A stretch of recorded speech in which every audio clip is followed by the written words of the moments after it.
Cameron, Yo. how many days a week do you train? 6. 6 days. 6 days. Is that one session a day?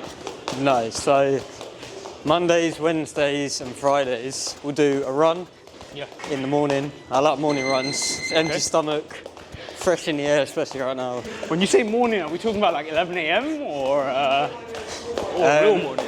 If I have work at 7, on Mondays I normally wait until after work. Okay. But I'll have a light breakfast at work. Then Wednesdays I don't have work. What do you work as? I'm a waiter in a hotel. Cool. Restaurant, yeah. You do that alongside a massively impressive boxing career and university. Yeah. Bro, it's You don't earn money, so you got to do something. Very true. Very true. Okay. Yeah, so if it's morning on Wednesdays, it'll be get up at 7, run. So a bit of a late compared to school. Okay. But it's important to get up early because then second session will be 11. You need that time to rest. Second session, I wouldn't really class as a session, but it's shadow boxing. Still a session. How many rounds is that? All depends how far out from a contestant you be. Right now I'm doing either 15 minutes straight, which will be themed, well it's all themed, or it will be 3 rounds of 3 minutes, but I have 1 round before, so 5 rounds in total. There's 1 round before is to think of an opponent myself. This is all from Dale, he writes everything down. The thing is it changes weekly in terms of themes and what I'm doing each session. How is it different when you're in a training camp versus when you're out? A lot of the stuff out will be not as time fixed on 3 minutes, 3 rounds, you know?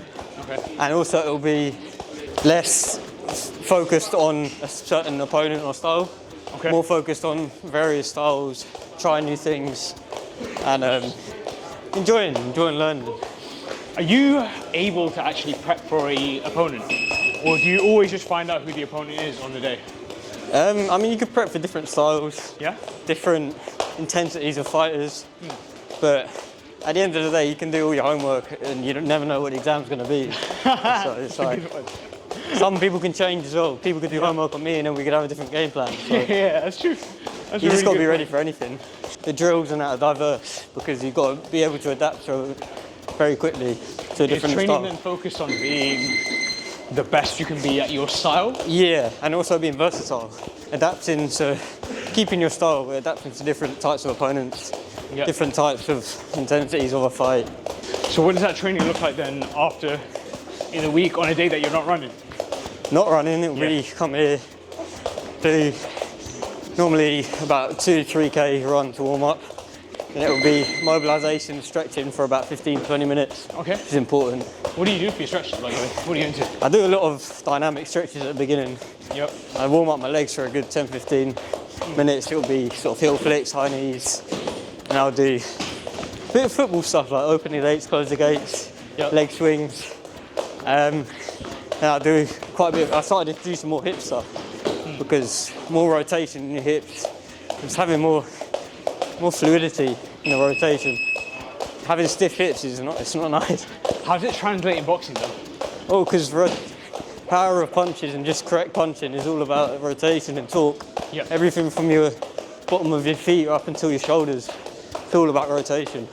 What exercises do you do to improve your rotational torque or hip strength? So I mean, for the strength side of it, I love landmine punches. That's great. I'm not sure exactly what the name of these ones are called, but where you swing the bar, it's in a landmine position. Is that on the landmine kind of going? Yeah, 1, 2. Okay. Which works also your obliques. Yep. Russian twists I find help a lot. Okay. With a medicine ball. Yep.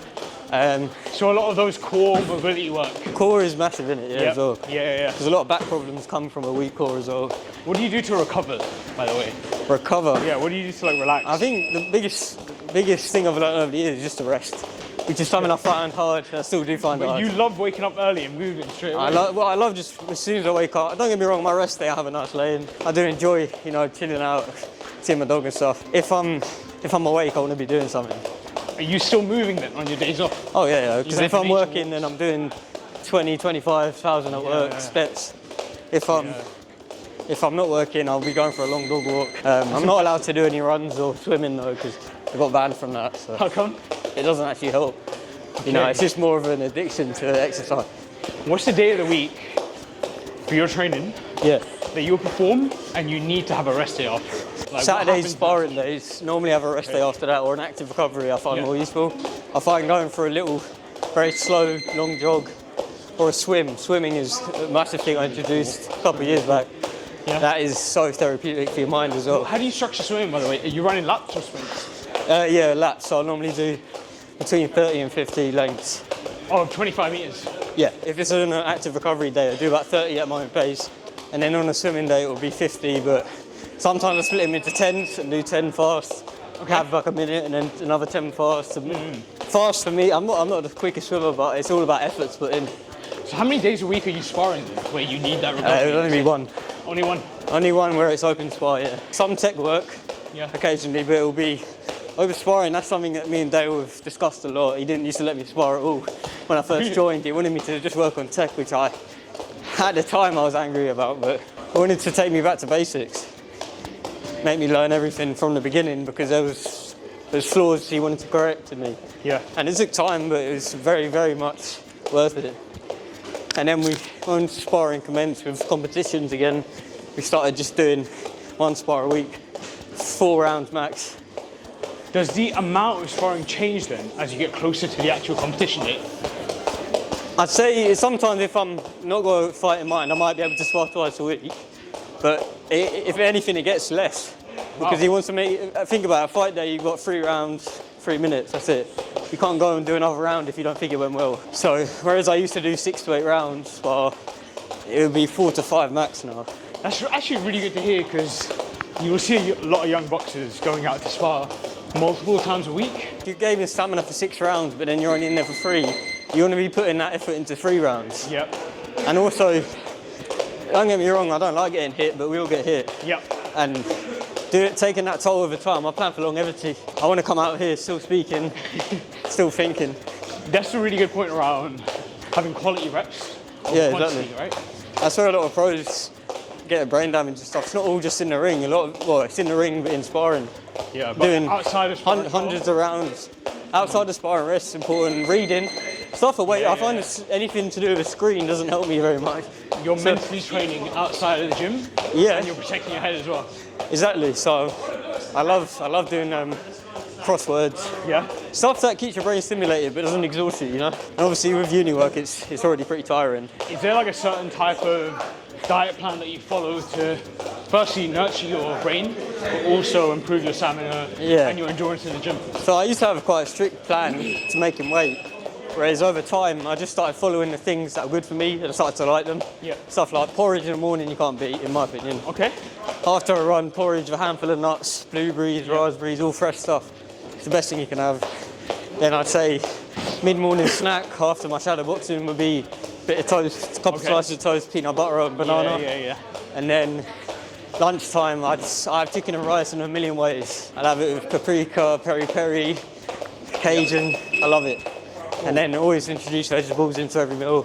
Does it matter how much you eat, or do you typically always stay on weight? I typically, because my appetite is sort of drilled into just eating a certain amount, so I know when I'm full, I always eat what's on my plate because I make my food anyway. Are you tracking what's going in, like in terms of macronutrients? You show I've never really been into tracking calories, protein, carbs. I just listen to my body more than anything. Is this to come from routine? Yeah, it's come from years of practice. Yeah. Sometimes I've been underweight, sometimes I've been too close to the weight. Yeah. So I just know from experience, usually I've been under because I've been very strict with it. By doing loads of reps of nutrition alongside training, you know exactly what you need to eat. Oh yeah, and I know also some days if I'm on a rest, I'll get hungrier. Is it changing as you get older? I wouldn't say it is. If anything, it's easier because I'm in control of what I eat. Wow. I'm in control of my routine. Yep. Whereas when you're in school and you see people at break time eating burgers and stuff I didn't even like that much, but the fact they're eating and I'm not, it's hard. How do you prep for that then? Like when you're on campus or when you were in school back then, how did you make sure you were hitting the right nutrients? Like I said, just doing everything yourself. You've got to take it into your own hands. Someone asked me a couple of weeks back in this gym how do you balance schoolwork, diet and training. I just said it's discipline. There's no cheat code around it. It's literally just you've got to put the effort in, make that extra 15 minutes to go get those fruit instead of just eating what's around you, Yep.